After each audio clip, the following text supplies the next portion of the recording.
aqui é apenas uma figura,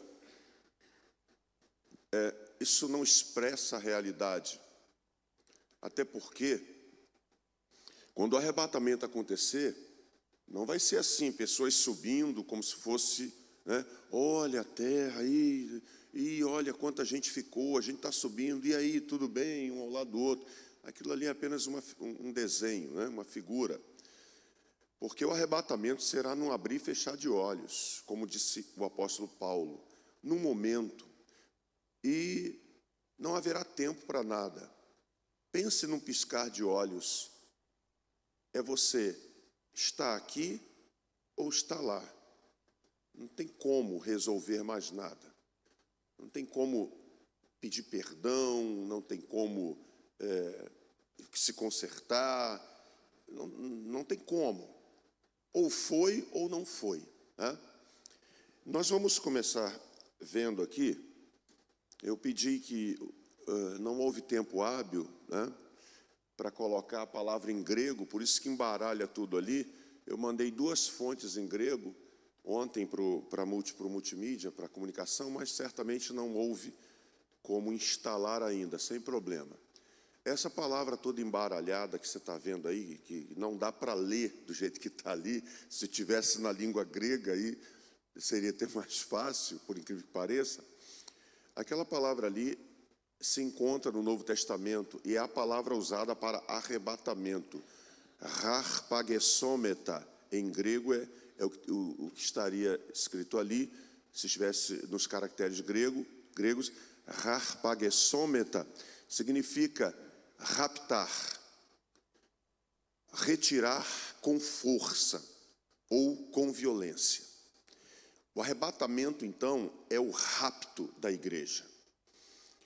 Arrebatar é mais do que pegar, é retirar com extrema rapidez.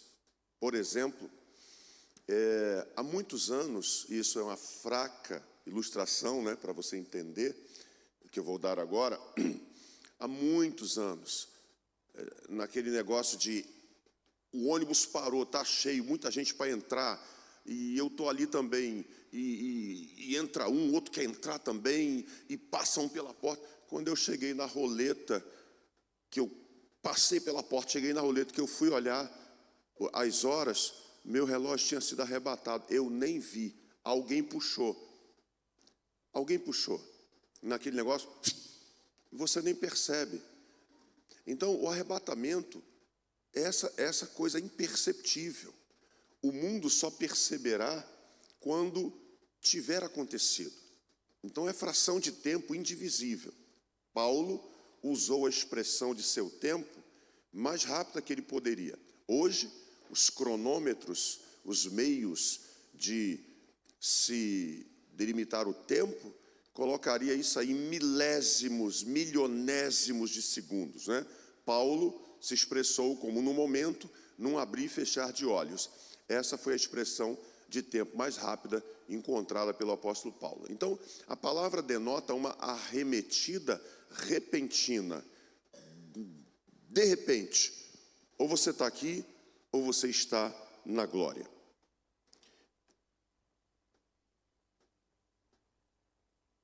A gente dá vários toques aqui, o bichinho não vai não, hein?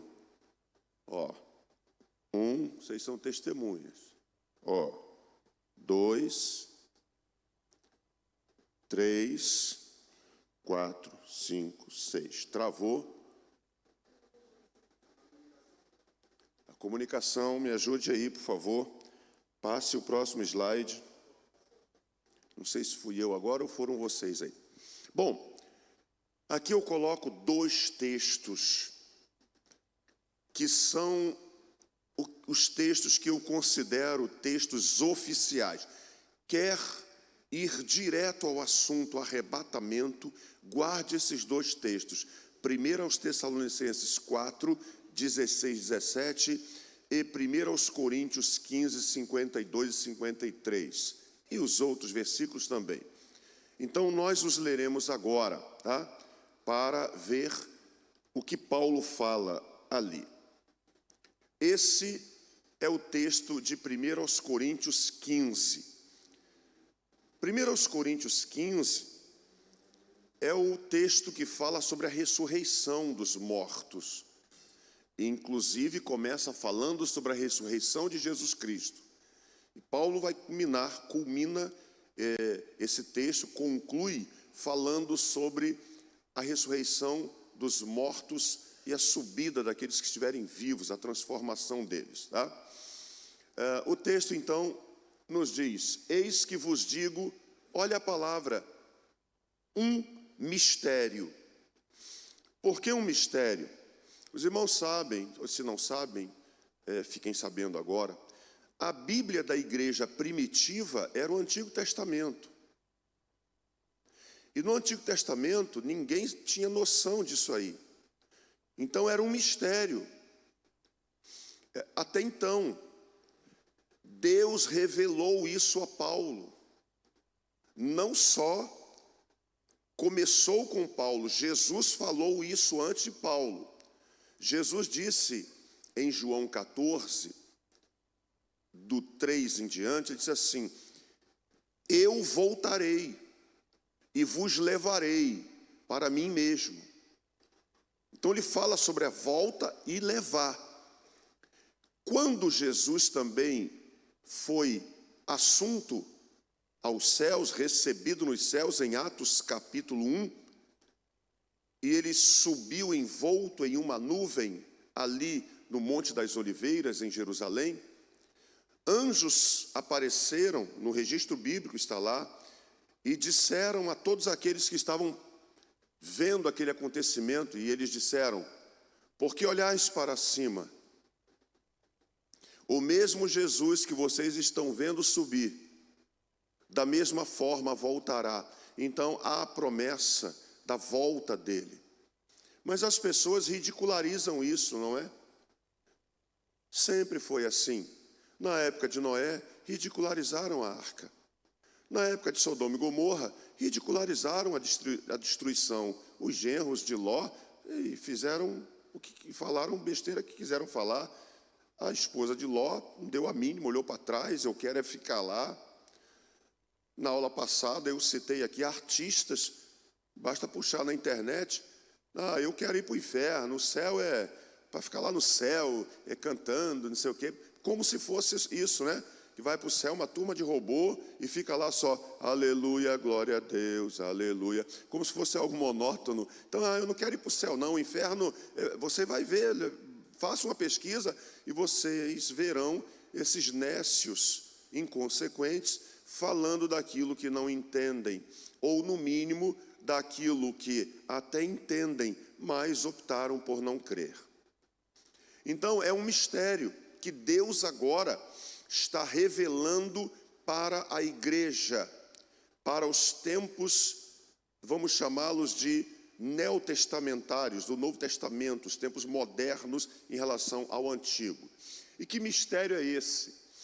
Paulo usa ali um eufemismo.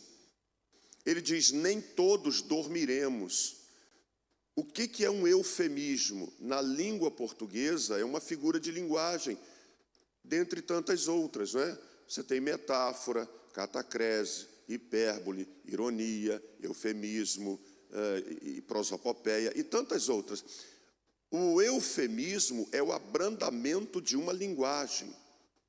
É você tornar uma linguagem incisiva, às vezes pesada, cortante, transformando-a numa linguagem branda. Por exemplo, você chegar para alguém e falar assim: você é um preguiçoso. A pessoa se ofende na hora, é claro. Você é preguiçoso. Mas se você quiser abrandar essa linguagem, a ofensa pode até chegar, mas chega menos, batendo menos. Então, você não é muito dado ao trabalho. Isso aí todo mundo percebe, que você não é muito dado ao trabalho, não. Isso é um eufemismo, né? Você chamar alguém de mentiroso: você é mentiroso, você é uma mentirosa. Na hora a ofensa bate. Mas se você disser: você está faltando com a verdade, isso é um eufemismo. Então, mais um exemplo, né, do nosso cotidiano. Quando você, imagine uma moça namorando um rapaz, e esse rapaz trabalha no caminhão do lixo, recolhendo lixo. Todo trabalho enaltece o homem em seu caráter. Então, a pessoa que trabalha nas ruas, em qualquer lugar, é trabalho digno, parabéns. Então, estou apenas citando essa questão para explicar mais um detalhe do eufemismo. E aí, a menina chega para alguém, vai apresentar o namorado. Aí diz assim, esse aqui é o fulano de tal, é meu namorado. Ah, que legal, para a gente conhecer. Você trabalha em quê? Aí a menina fala assim, ele é lixeiro. Tu imagine o rapaz. Lixeiro. O melhor seria, então, dizer, usa o eufemismo. Ele é funcionário da limpeza pública. Isso é um eufemismo. Então, ali, vou tirar o eufemismo, tá? Paulo diz assim, nem todos morreremos. Nem todos irão para a sepultura. Esse dormir é o eufemismo para morrer. Até hoje, nos dias atuais, quando alguém morre na igreja que eu digo, não no local, alguém da igreja morre, a gente não diz, irmãos, o irmão fulano morreu hoje. A gente diz, irmãos, nosso irmão passou para os braços do Senhor. Esse é um eufemismo. O Senhor recolheu a nossa irmã hoje, voltou para o lar, é outra expressão. Então Paulo diz, nem todos dormiremos, nem todos morreremos. Aí você pensa, como não vai morrer? Como? Nós estamos falando de Deus. Vou te dar um exemplo do que é se falar de Deus. E isso, o que eu vou falar agora, é oportuno para quando se dá aula de apologética. A gente lê a Bíblia e vê assim, e Noé viveu 960 e tantos anos, e Matusalém 969 anos, e Enoque viveu 360 anos, andou com Deus. Gente, isso não é literal, não pode, porque um homem não vive tanto. Como é que pode? Estamos falando de Deus. Então veja só, uma resposta que você me der agora, eu vou te provar que isto não é impossível. Quem criou todas as coisas? Creia você ou não em Deus, mostre outra resposta. Se existe um banco, existe um marceneiro. Se existe um templo levantado, existe um pedreiro. Se existe um universo criado, existe um criador. Esse é o problema de quem não crê. Que há uma mente inteligente e que você é apresentado a você como Deus. Então, se Deus criou todas as coisas, pense em uma árvore, vai lá na Quinta da Boa Vista. Você vai ver uma árvore que tem que usar 5, 6 pessoas para abraçá-la. Vá na selva, vá na Amazônia, você vai encontrar árvore, carvalhos ali, aí vem a biologia e diz assim, esse carvalho aqui é desde a época do descobrimento, já tem 400 e não sei quantos anos de existência. Quer dizer que Deus pode fazer uma árvore viver 500 anos, mas o ser humano formado à sua imagem e semelhança, essa capacidade Deus não tem não. Deus não tem. Então, essa tese já cai por terra aí. Estamos falando de Deus. A Bíblia fala sobre o mundo de Deus. Deus é Deus. Ele diz, operando eu, quem impedirá? Você vai encontrar hoje escaravelhos, como se fossem aracnídeos, que habitam no fundo do mar, que vivem mais de 200 anos. Então, quer dizer que Deus pode fazer um pequeno escaravelho, aracnídeo, viver mais de 500 anos, mais de 200 anos. Uma tartaruga vive mais de 120 anos, mas o ser humano, não há condições, tem que morrer. Sim, a morte entrou no mundo e complicou a situação, e aí seria outra aula também. Eu só quero te mostrar aqui que nós estamos falando do mundo de Deus. E no mundo de Deus, isso é real. Pode não ser no mundo da física, dos físicos, dos biólogos, pode não fazer parte do mundo dos químicos, dos laboratórios, porque não se leva Deus para um laboratório para estudar, não se leva um milagre para um laboratório para estudar. Milagres ocorrem porque existe alguém que os faz acontecer, e esse alguém é Deus. Então ali nem todos dormiremos, mas todos seremos transformados. Todos quem, cara pálida? Isso não é jogado avanço. Eu vou pegar a palavra todos e vou colocar aqui, ela já está lá no versículo. Olha, mas a todos quantos o receberam, deu-se-lhes o poder de serem feitos o quê? Filhos de Deus. Agora diga para alguém que ele não é filho de Deus, que ele é criatura. Pronto, arrumou briga. Ah, só você que é filho de Deus, né? Não, vocês crentes, você evangélico, ou raça, e começa. Querido, é o que a Bíblia diz, não sou eu que estou dizendo. Filho de Deus, essa categoria de filho de Deus, não é para todos. Agora, veja, a pessoa pode dizer assim: eu não creio na Bíblia nesse ponto. Isso é lícito para você. Eu não creio nisso. A Bíblia diz isso, mas eu não creio nisso. Eu creio que eu também sou filho de Deus. Amém.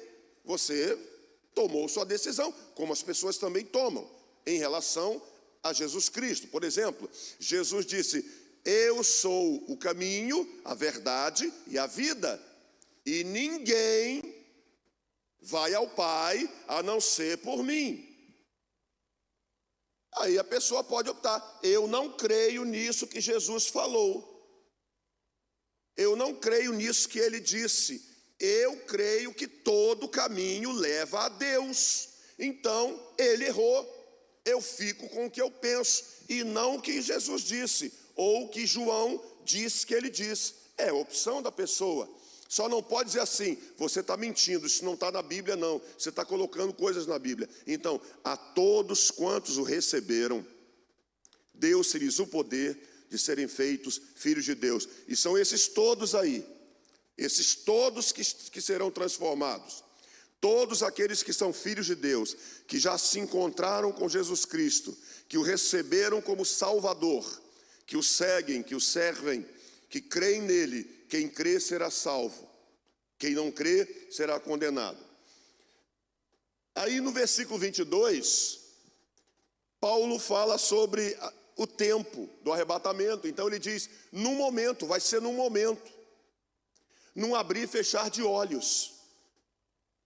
Paulo ali expressou, ou tentou expressar, a velocidade com que isso vai acontecer. Não há tempo, é uma fração de tempo indivisível. O arrebatamento é raptar, com violência, com energia. Piscou, está aqui ou está na glória. Esse é o momento que Paulo registra. E ele diz o seguinte: ao som da última trombeta. Essa trombeta a gente vai ver ainda outras vezes, porque, como eu disse, o assunto é extenso. Porque a trombeta soará, e os mortos, olha lá, mundo de Deus, serão ressuscitados ou ressuscitarão, incorruptíveis. Incorruptíveis por quê? Porque isso aqui se corrompe. 6 horas de morto e qualquer ser humano já cheira mal. O sangue já está coalhado nas veias. A degeneração dos tecidos começa. Então, isso aqui é corruptível. Então, Paulo diz: nós receberemos, juntamente com eles, corpos incorruptíveis. E seremos quem? Esse todos. E quem são eles? Os vivos e os mortos. No próximo texto vamos ver isso. Então, esse texto nos mostra a realidade do arrebatamento, essa promessa que a igreja tem, que a igreja espera, todos aqueles que partiram para a eternidade com e somente com, volto a dizer e serei repetitivo, eu não creio dessa forma como a Bíblia diz, aí você tem essa liberdade, Deus te deu ela. Você só não pode dizer assim, não, a Bíblia não fala isso, porque fala. Você pode não crer na Bíblia, isso aí é tua decisão.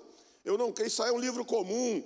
Olha aí o que está acontecendo. Ouvireis de guerras e rumores de guerra, nação contra nação, reino contra reino, filho contra pai, pai contra filho. Ou você não vê isso, não só agora, mas ao longo dos tempos. Suzanne von Richthofen mata os próprios pais com os irmãos cravinhos. E vários outros episódios assim. Pai matando filho, matando pai porque não conseguiu dinheiro para droga. Olha como está esse mundo. Uma discussão de trânsito. Entrou na minha frente, deu uma fechada, reclamou, tomou 2 tiros. E por se multiplicar a iniquidade, olha, se isso não é iniquidade, é o quê? A Bíblia é bater e valer. Então estamos falando desta palavra. O próximo texto, ainda tem o versículo 53, que é só um fechamento, porque é necessário que isto que é corruptível se revista da incorruptibilidade e que isto que é mortal se revista da imortalidade. Isto quer dizer que todos nós receberemos um corpo glorificado, um corpo de glória.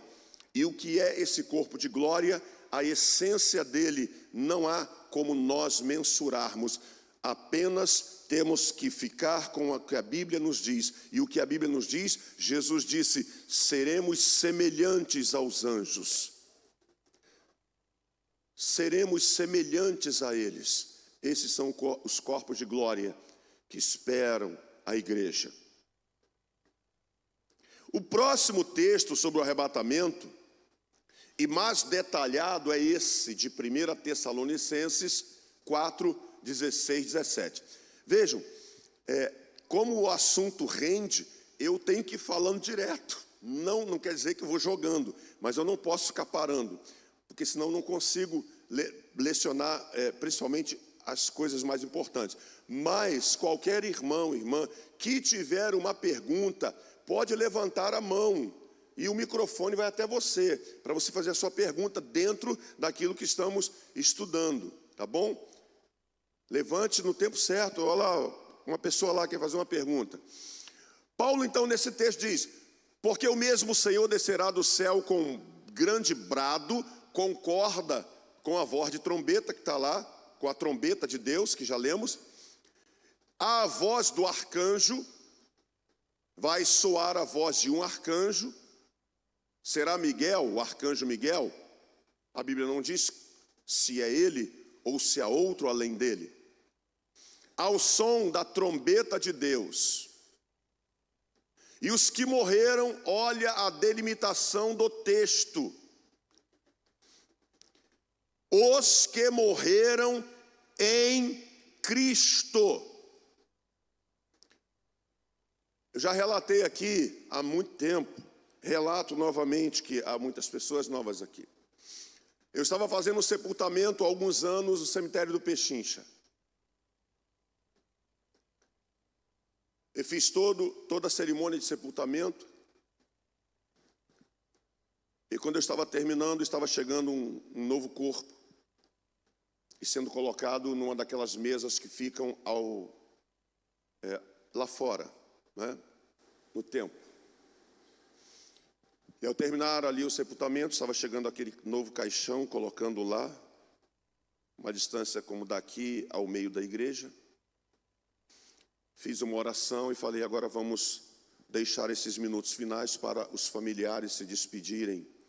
E nós devemos abrir caminho para eles. E aí, quando me afastei, lá do meio, onde chegou aquele caixão, veio uma moça ao meu encontro. Chorosa. Ela me viu terminando a cerimônia e disse assim, o senhor é pastor? Eu disse, sim, eu sou pastor. Ela, chorosa, disse assim, pastor, Só pode fazer uma oração pelo meu pai, o pai dela era um morto. Pela alma dele. Pense num coração que doeu na hora. Porque escute, querido, após a morte, segue-se o juízo. É isto que está escrito. Após a morte, não há, biblicamente falando, você pode pegar filosoficamente falando, religiosamente falando, o que você, qualquer outro ismo, né?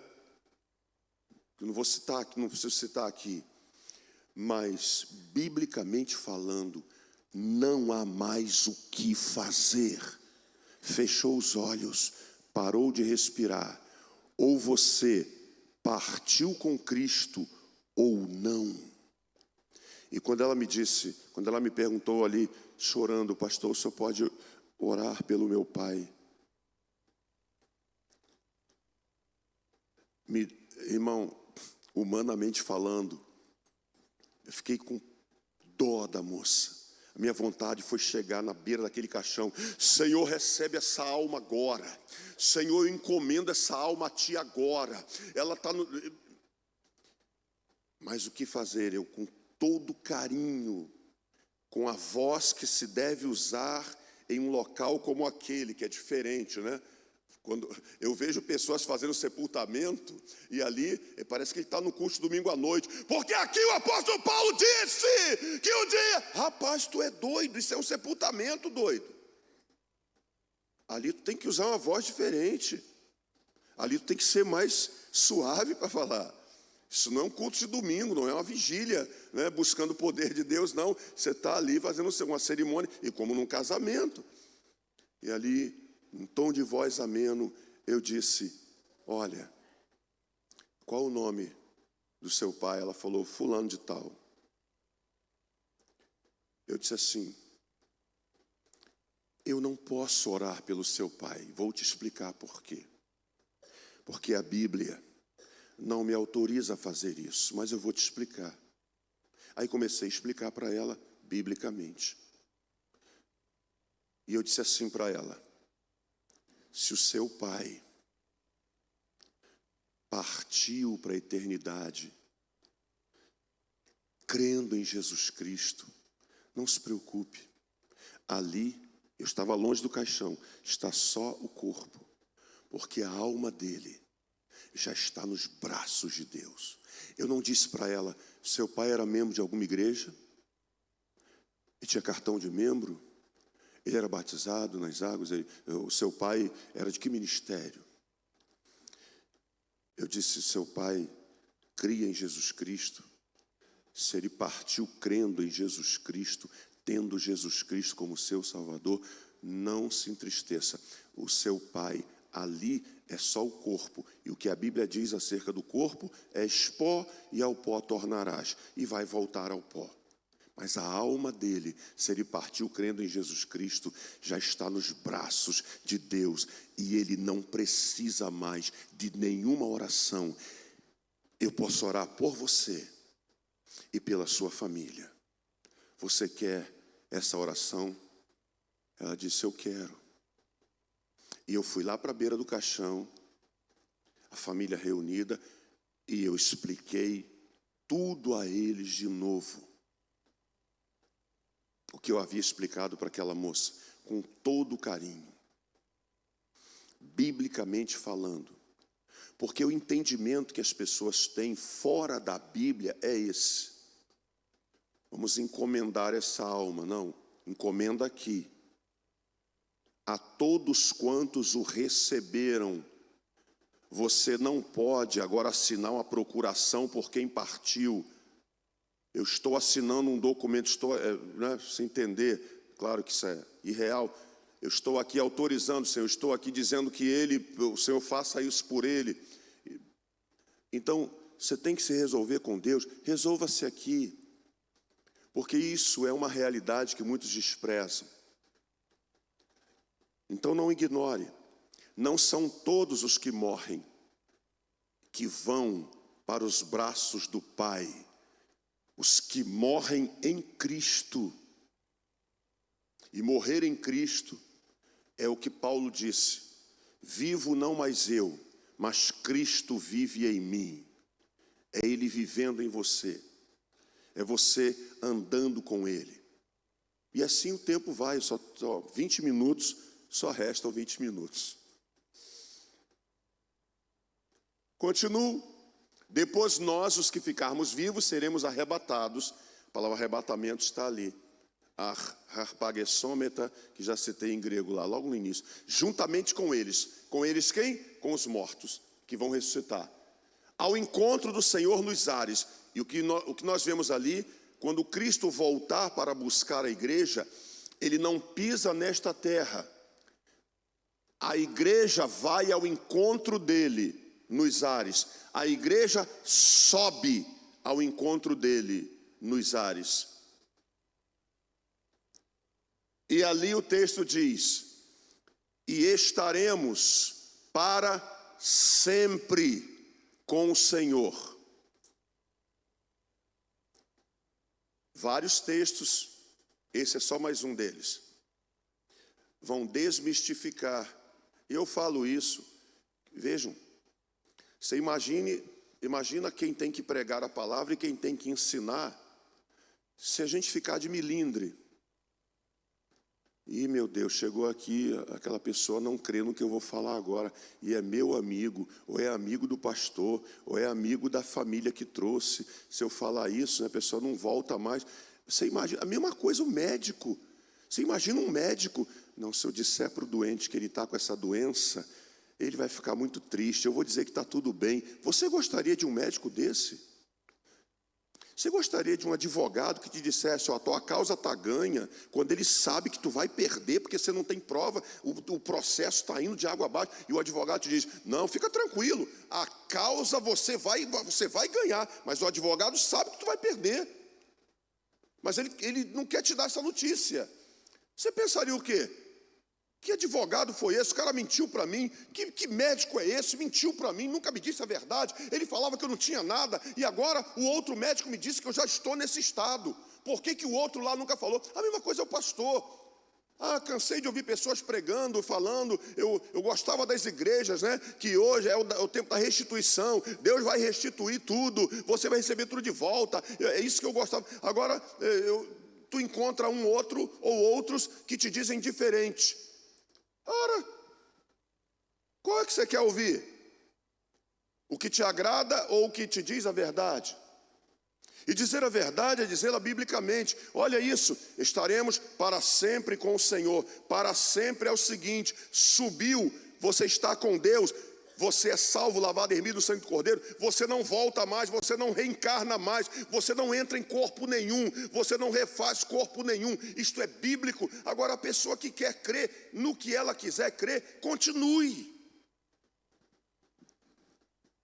A Bíblia diz em Hebreus 9, 27, alguém leia aí rapidamente, porque eu falo de cabeça assim, muita gente às vezes não sabe, não conhece, e aí diz mesmo, tá, vamos ler só esse. Hebreus 9, 27, alguém leia bem alto aí, para que toda a igreja ouça. Eu posso citá-lo aqui, mas eu quero que você leia aí, vai lá, leia na tua tradução, Hebreus 9, 27. A opção é o seguinte, diz, mas eu não acredito nisso que a Bíblia diz. Aí é diferente. Eu fico com o que eu sempre criei. E é isso que eu creio, mas eu não creio nisso que a Bíblia diz. Ótimo, você escolheu o lado, aí não tem problema nenhum. O que não pode é o seguinte: não, isso aí é invenção, está errado.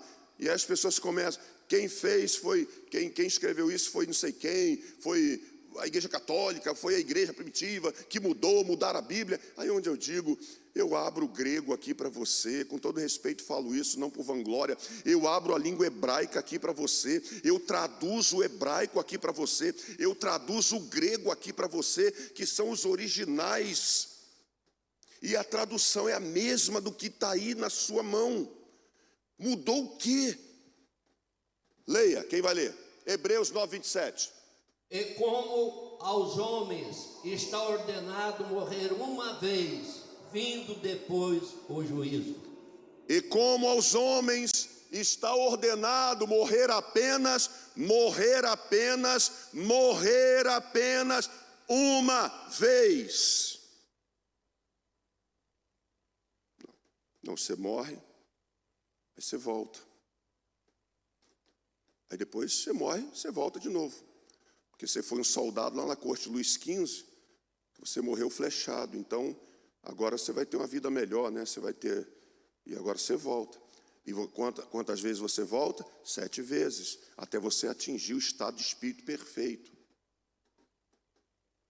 Eu já estive debatendo com pessoas que creem assim. Não porque fui atrás, elas me acharam. Uma vez um deles me achou na praça de Oswaldo Cruz. Eu trabalhava visitando farmácias na época. Eu era vendedor, visitava as farmácias e cobrava o que havia vendido. E eu estava com a minha pasta sentado na praça de Oswaldo Cruz, eram as 4 horas da tarde, esperando para ir para a empresa para fazer o relatório das farmácias que visitei e de tudo. E aproveitei e botei minha Bíblia em cima da minha valise e fiquei lendo no banco da praça. De repente parou, eu só vi 2 pezinhos pararem assim na minha frente, eu de cabeça baixa na Bíblia, parou 2 pezinhos e a pessoa disse assim, exatamente assim, das 2 uma, das 3 uma, o brasileiro vai parar de roubar, Jesus Cristo vai voltar, o mundo vai acabar. Essas 3 frases. Memória boa, né? Ele diz, das 3 uma, o brasileiro vai parar de roubar, Jesus Cristo vai voltar, o mundo vai acabar. Eu disse, olha, que o mundo vai acabar, isso não é bíblico. A Bíblia diz que os mansos herdarão o quê? A terra. Mas você veja a concepção, esse mundo vai acabar. Esse mundo vai acabar, isso aqui tudo vai explodir, a humanidade vai se extinguir. Não vai não. Calma que a gente vai chegar nessa aula ainda. Não vai não. Ah, porque uma bomba atômica? Não vai não. O que Deus criou, Ele vai preservar, Ele preserva. Por isso o Apocalipse está aí. A grande tribulação, a gente vai começar a falar sobre ela semana que vem. E aí eu disse para ele, que o mundo vai acabar? Não, porque a Bíblia diz que os mansos herdarão a terra, haverá paz sem fim sobre o trono de Davi e tal. Aí eu continuei, falei assim, agora, que Jesus Cristo vai voltar é fato, porque a Bíblia diz isso. Ele ficou ouvindo, era um senhor. Agora, eu brincando com ele para quebrar, eu disse assim, agora se o brasileiro vai parar de roubar, meu amigo, essa eu não sei te responder não. Falei assim mesmo, essa é complicada. Aí ele olhou para mim e disse assim, você sabia que você já morreu e reencarnou 3 vezes ou 4? Eu falei, eu? Aí ele continuou, você sabia, quero ver se você conhece a Bíblia. Ele falou, você sabia que Elias foi a reencarnação de João Batista? Aí eu, como? E que João Batista foi a reencarnação de Elias?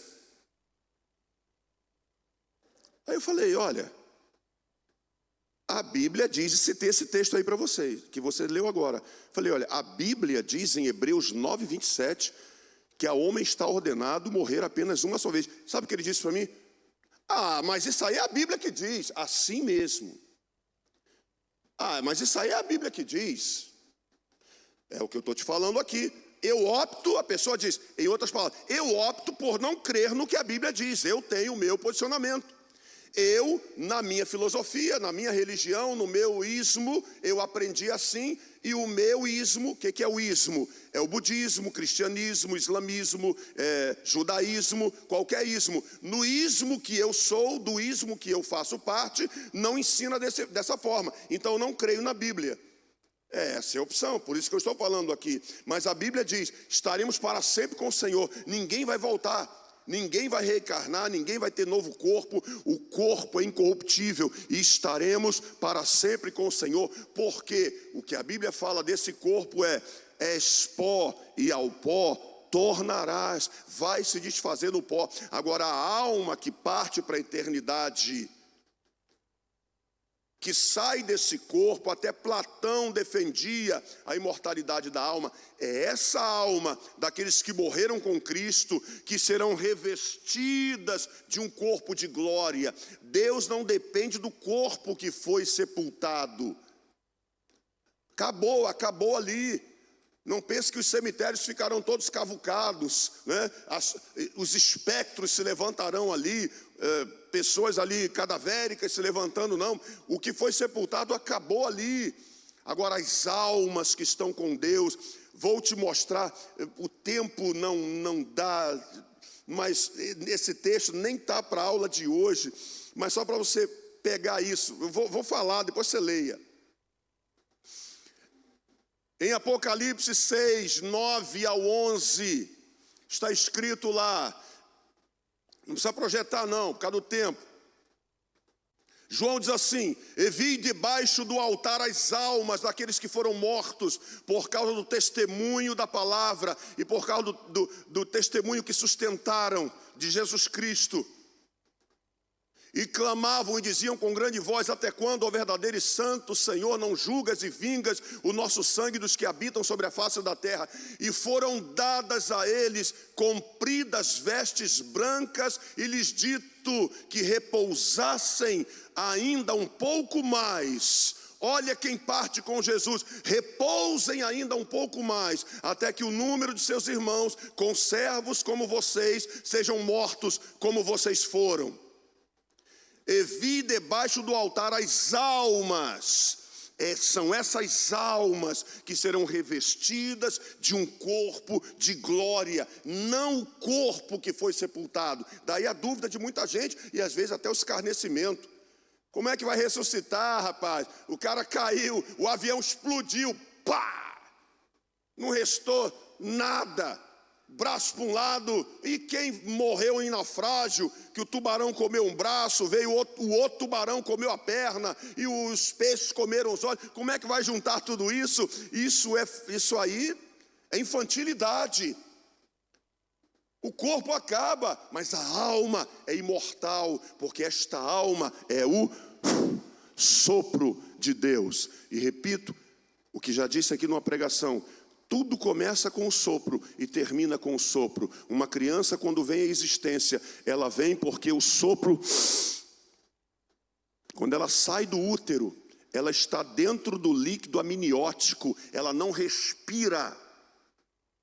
Para ela respirar, quando o médico, o obstetra, retira a criança, se ela não começar, se ela não puxar a primeira lufada de ar, o médico tem que dar aquele tapa para ela desobstruir as vias aéreas, e ela puxou o primeiro fôlego, a vida ali.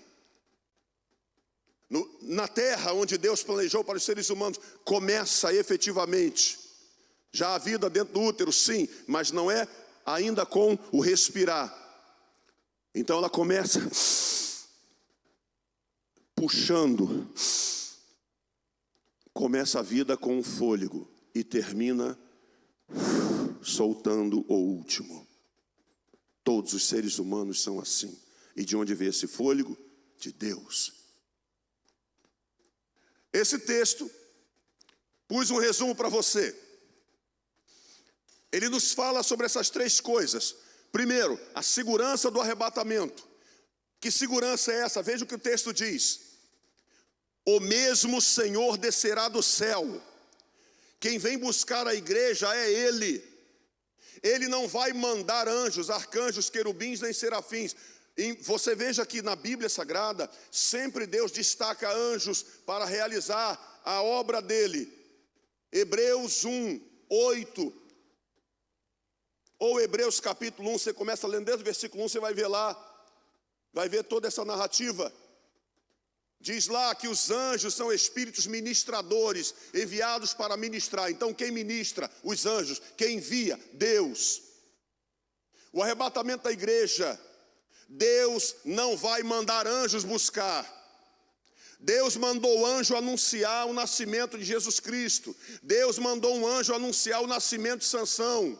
Deus mandou anjos anunciarem a destruição de Sodoma e Gomorra. Mas o arrebatamento, o Senhor não vai falar, destaca aí os anjos e vão buscar a igreja. Olha a honra da igreja. Diz, o mesmo Senhor descerá do céu. Isto demanda segurança, denota segurança, porque Ele é o maioral dos maiorais. Satanás não poderá impedir um evento desse, porque estará ali Ele de frente. Ele, aquele que em Mateus 4 o derrotou, Ele, aquele que o derrotou na cruz, Ele, aquele que o derrotou na rebelião nos céus. Jesus Cristo vem buscar a igreja. Esta é a segurança do arrebatamento. Ele próprio vem buscar a sua igreja. Esse texto nos mostra então as duas classes de salvos. Quais são eles? Os mortos salvos e os vivos salvos. Isso está no texto que já explicamos. Agora eu só faço ali um resumo dele. E aí a pergunta é, você é salvo? A pergunta não é se você é membro de uma igreja. Membro de igreja não entra ainda na categoria de salvo. Você é batizado nas águas, a pergunta não é essa. A pergunta é, você é salvo? Há muita gente que se batizou, ele só tomou um banho. Isso é fato. Ele tomou um banho, ele subiu ali naquele batistério, e ele tomou um banho. Isso é realidade na vida de muitos. Nós não podemos mascarar isso. E às vezes você percebe que a pessoa, ele vai se batizar, mas você percebe, irmãos, não sei se entendo, eu já tirei pessoas da rota do batismo. Eu já tirei pessoas que queriam se batizar. Não é assim, você está proibido, não, aconselhando. Eu falei, olha, não vou citar pormenores aqui, mas para uma delas, há muitos anos eu falei, olha, se você continua crendo no que você diz que crê, se você discorda do que você diz, ainda que discorda da Bíblia Sagrada, eu aconselho você, não se batize, você não está pronta para se batizar. Olha o que você crê. Olha o que você professa. O que você professa é exatamente contra a palavra que te orienta a batizar. Não se batize porque você está emocionado.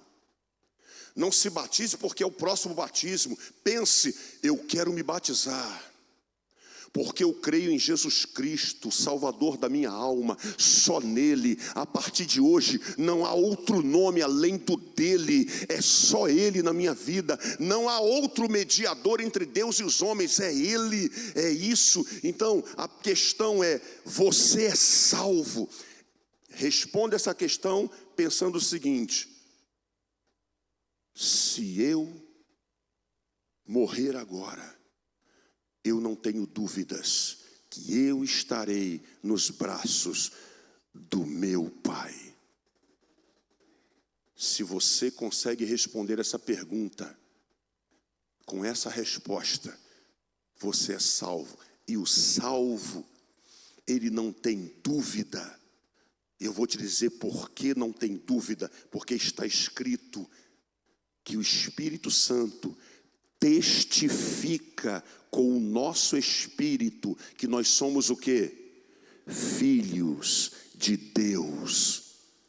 Se você é salvo, o Espírito Santo testifica com você, você é filho de Deus. Você já parou para pensar nisso? Você já parou para orar? Quando você está orando, eu não sei, Senhor, não sei orar. Como não? Comece agradecendo. Comece agradecendo, Senhor. Eu já aprendi como é que eu devo orar. É falar contigo, é te agradecer, é te exaltar. Imagine, Senhor, eu te dou graças, de joelho dobrado em pé. Senhor, te dou graças, porque a tua palavra chegou até mim. Oh, não sei orar. Senhor, te dou graças, porque eu sou salvo. O Senhor me resgatou. O Senhor me colocou na tua presença. Que as mínimas coisas, Senhor, eu te agradeço por esse sofá sofá que eu sento na minha casa está rasgado, mas é o que o Senhor me permite ter até agora. Senhor, obrigado por esse carrinho aqui, que muitas vezes eu tenho que trocar essas velas, que não pega, o bicho não pega, só me faz raiva, mas é o que tem me levado para a tua igreja até hoje, é o que tem me sustentado do meu trabalho. Eu queria ter o melhor, mas eu ainda não posso. Eu te agradeço por isso. Você está orando, agora pense na tua salvação. Você que é salvo, a Bíblia diz que o maligno não te toca. Pessoal da comunicação, eu pedi, e entendo se não for possível, porque isso foi um insight agora, ao amanhecer. Eu pedi um vídeo, um curto vídeo, que ilustra muito bem o arrebatamento da igreja. Se vocês conseguiram, pode soltar esse vídeo aí para mim, por favor? Eu só preciso de um sinal aí, se conseguiram ou não, porque aí eu não espero, continuo aqui. Aí, observe.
Obrigado.